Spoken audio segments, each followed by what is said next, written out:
You all know about matter. As the basic definition goes, anything that occupies space and has mass is called matter. Everything around us, your phone, home, trees, planets, stars, are all matter. Actually, they do matter. But according to researchers, this matter only constitutes 5% of the whole universe. Yeah, that's true. 68% is dark energy and 27% is the dark matter. And on top of that, these two aren't even visible.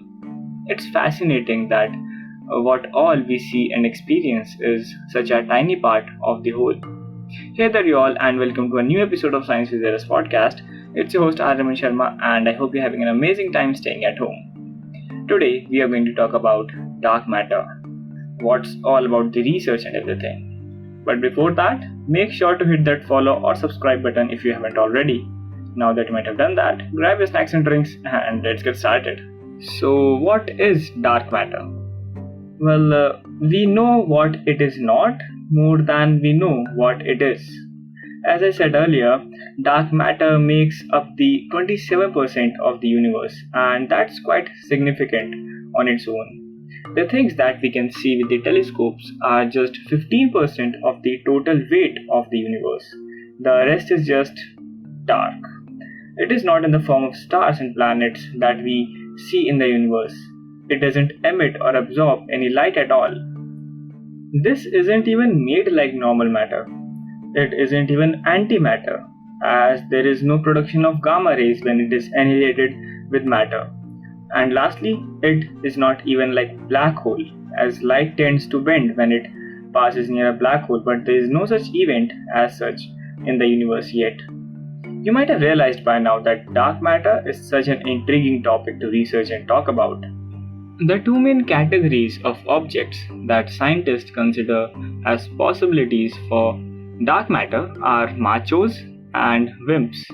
MACHOs, the acronym for Massive Compact Halo Objects, range in size from small stars to supermassive black holes. They are just made up of protons, neutrons, and electrons. On the other hand, WIMPs, the acronym for Weakly Interacting Massive Particles, are subatomic particles that are not made up of normal matter. They are weakly interacting because they can pass through ordinary matter without any effects. They are massive in the sense of having mass. They are made up of neutrinos, exions, and neutralinos. Now, what are these? Let me just give you a bit of an overview. Neutrinos are elementary particles and have an extremely small but non-zero mass and no electric charge. It interacts with surroundings only via the weak force or gravitation, making it very difficult to detect. However, in 1998, one type of neutrino was discovered to have a mass, albeit very small. This mass is too small for the neutrino to contribute significantly to the dark matter. Exions are hypothetical elementary particles postulated in 1977 to explain the absence of an electrical dipole moment for the neutron. Although exions may not have much mass, they could have been produced abundantly in the Big Bang. Current searches for exions include laboratory experiments and searches in the halo of our galaxy and in the Sun. If exions exist and have low mass within a specific range, they are of interest as a possible component of cold dark matter. Neutralinos are also hypothetical particles postulated as part of a physics theory known as supersymmetry. This theory is one that attempts to unify all the known forces in physics. Neutralinos are massive particles, ranging from 30 times to 5,000 times the mass of the proton. But they are the lightest of the electrically neutral supersymmetric particles. Theoretically, there is the possibility that very massive subatomic particles created in the right amounts and with the right properties in the first moments of time after the Big Bang are the dark matter of the universe.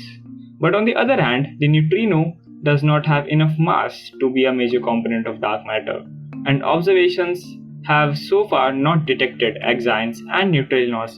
As I said, they are hypothetical particles.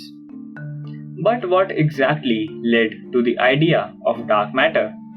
The most prominent one is from the galaxies. Yes, dark matter is the stuff that makes it possible for galaxies to exist. When we calculated why the universe is structured the way it is, it quickly became apparent that there is just not enough normal matter.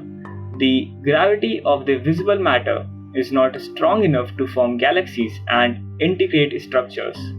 Stars would more likely be scattered all over the place and not form galaxies. So we know there is something else inside and around them, something which we can't see, something that doesn't emit or reflect light. The universe is expanding since forever, and the rate of expansion is ever increasing. There must be something responsible for this, some energy which is accelerating the rate of expansion, and that's dark energy. And new space is being created every second, which is most probably being filled by dark matter. The dark matter also influences gravity, and due to this, all the stars move with the same velocity in a spiral galaxy, like the Milky Way, irrespective of their distance from the center, and that clearly isn't what physics says. That's all cool, but how are we gonna find it? The closest we have reached in finding dark matter is the photograph after the Big Bang, known as the cosmic microwave background, taken when the universe was 380,000 years old, and that also indicates the presence of dark matter. There are three methods by which scientists and researchers are trying to find them. Firstly, we are using the Large Hadron Collider. It pushes the particles at such a high speed that when they collide, the kinetic energy released can be frozen into matter. Possibly these test experiments could create something that matches the property of dark matter. Secondly, we are doing indirect detection, also known as the break-it method, by observing dark matter in space.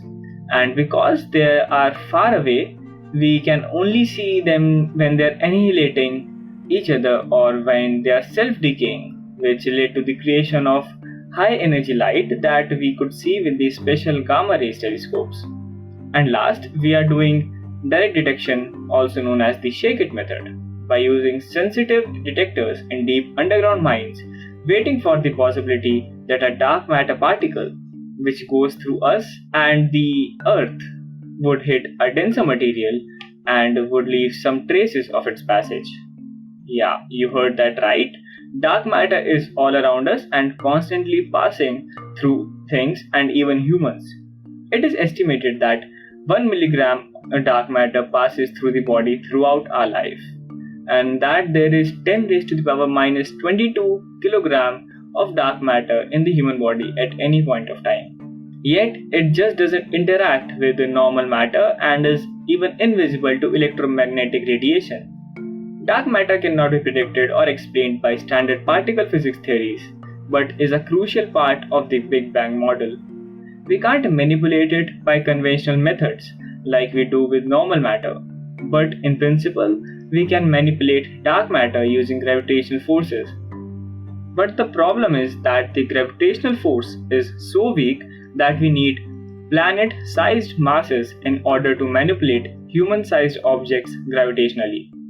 And that's impossible as of now at least. There remains much unknown about the dark matter since it is so hard to detect and manipulate. So yeah, we know that there is something with which we can't interact, but it can interact with gravity, and there is a lot of it.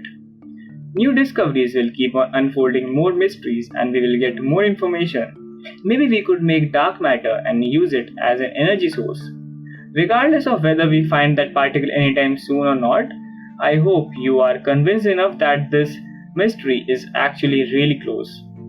The search for dark matter may just be the key to a whole new understanding of physics, our place in the universe, and a whole new future. There is certainly a lot to learn. I really hope you would have liked this episode as much as I did while making it and would be intrigued to know more. Do share this episode with your friends and family as it's quite informative and interesting. And with this, I would like to wrap this up and would take your leave. Feel free to have a chat with me on Instagram and Twitter at ScienceWithZeros. I'm Aryaman Sharma, and you were listening to me on Science with Zeros. Make sure you follow or subscribe to this podcast, and we will meet in the next one. Till then, keep learning and exploring and stay safe. Thank you and goodbye.